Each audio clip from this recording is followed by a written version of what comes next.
Hello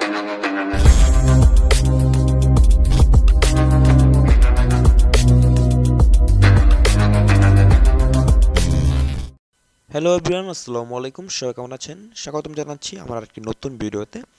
আপনারা যারা আমার প্রতিদিন ভিডিও দেখে থাকেন বা নতুন যারা আমার এই ভিডিওটি দেখছেন, আপনাদের সবাইকে আমি স্বাগতম জানাচ্ছি এসএম মুন্না ব্লগসের পক্ষ থেকে।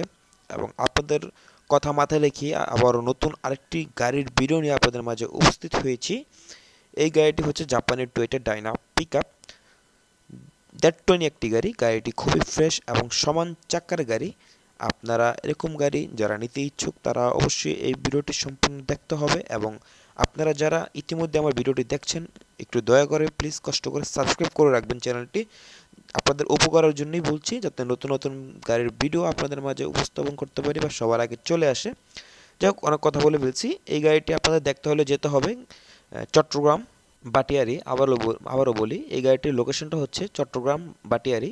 আপনাদের এখানে গিয়ে গাড়িটি দেখে ভালো মতো যাচাই বাছাই করে তারপরে কিনবেন। তো আমরা প্রথমে যদি একটু গাড়িটির ডিটেলসটা বলে দিই, তারপর গাড়িটার সামনে এবং পিছনের লুক নিয়ে কথা বলবো।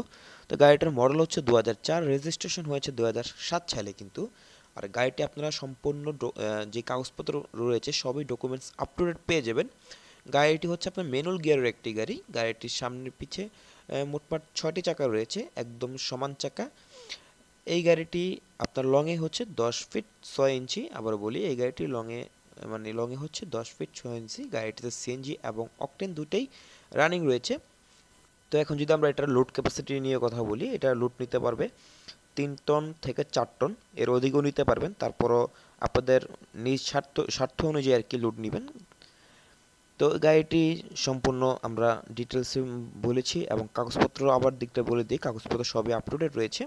গাড়িটির মালিক রয়েছেন, ওনার নাম্বারটা আমি স্ক্রিনের নিচে দিয়ে দিয়েছি, আপনারা দেখতে পাচ্ছেন, যোগাযোগ করে নেবেন কল দিয়ে।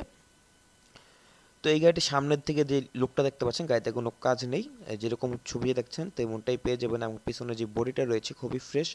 আপনারা সামনে গিয়ে যাচাই করে অবশ্যই গাড়িটি নিয়ে থাকবেন, দেখে থাকবেন। এবং গাড়িটি যদি অবশ্যই ভালো লাগে থাকলে অবশ্যই দেখে আসবেন গিয়ে। গাড়িটি দাম এবং গাড়িটির কতটুকু কমবে এগুলো নিয়ে আমরা একটু এখন বলবো। এই গাড়িটির দাম চা হচ্ছে, যে দামটা বলবো এটা হচ্ছে আস্কিং প্রাইস। আপনারা চাইলে আলোচনার সাপেক্ষে দামটা একটু কমিয়ে নিয়ে আসতে পারবেন। তো এই গাড়িটির আস্কিং প্রাইস চা হচ্ছে 8,20,000 টাকা। আবার বলি, এই গাড়িটির আস্কিং প্রাইস 8,20,000 টাকা। অবশ্যই আলোচনার সাপেক্ষে আপনারা দামাদামি করে নিয়ে আসতে পারবেন। তো এই ছিল আজকের মতো। সবাই ভালো থাকবেন, সুস্থ থাকবেন। আসসালামু আলাইকুম।